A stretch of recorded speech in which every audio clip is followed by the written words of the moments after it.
This is CNN Breaking News.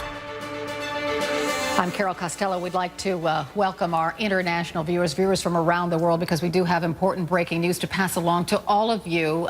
Private first class, or at least he used to be, Bradley Manning has been sentenced now. A military judge said she would announce his sentence today, and she has. He's been sentenced to 35 years behind bars, and of course he's been dishonorably discharged. Chris Lawrence is inside the military courtroom at Fort Meade, Maryland. When he's able to get out, he'll bring us a full report, but there you see it. Bradley Manning sentenced to 35 years in prison and dishonorably discharged. Defense attorney Pate is here to talk more about the sentencing. Welcome, Paige. Good morning. So prosecutors wanted 60 years. He got 35. Did the judge take into account Manning's youth? I think so. The prosecutors had been asking for 60 years. They wanted to send a message that if you leak this type of information, we're going to catch you and we're going to punish you. Remember, he could have faced up to 90 years in prison for this type of an offense. So I think the judge considered his age. I think the judge also took into account the fact that he seemed to apologize, not so much for what he did, but for the harm that it may have caused to the country. Well, in the pre-sentencing hearing, I guess I'll call it that, because I don't know the correct terminology to use in a military court, but Bradley Manning's attorneys presented all of this evidence of what happened in his childhood. He had a terribly tortured childhood, and they intimated that perhaps the Army should have known about his problems and not, you know,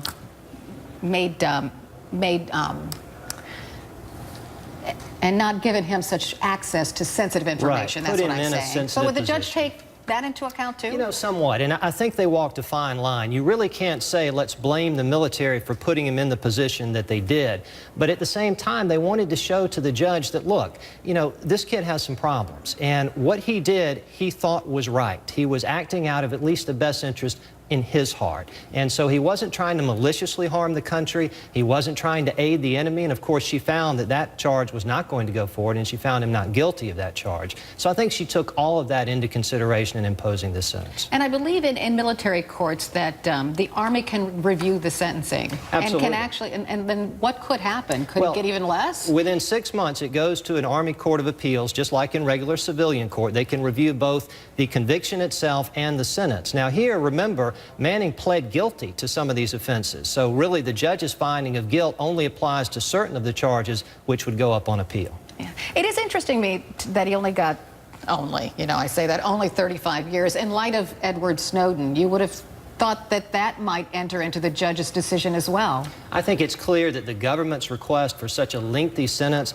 had a lot to do with Edward Snowden. I think they're trying to send a message that if you do something like this, if you leak information, whether it harms the country or not, and we catch you, we're going to impose some stiff punishment. But 35 years is still excessive. If you look back in the past at other cases like this, I know this is supposed to be the largest leak of its kind, but other folks who have given information to the Soviet Union back in the 80s, 30 years was a maximum back then. We've seen people sentenced to only months in the brig for this type of an offense. Interesting. Paige Pate, thank you very much. Chris Lawrence still trapped in that courtroom at Fort Meade. When he gets out, of course, we'll take you live to Maryland. We're going to take a break. We'll be back with much more in the newsroom.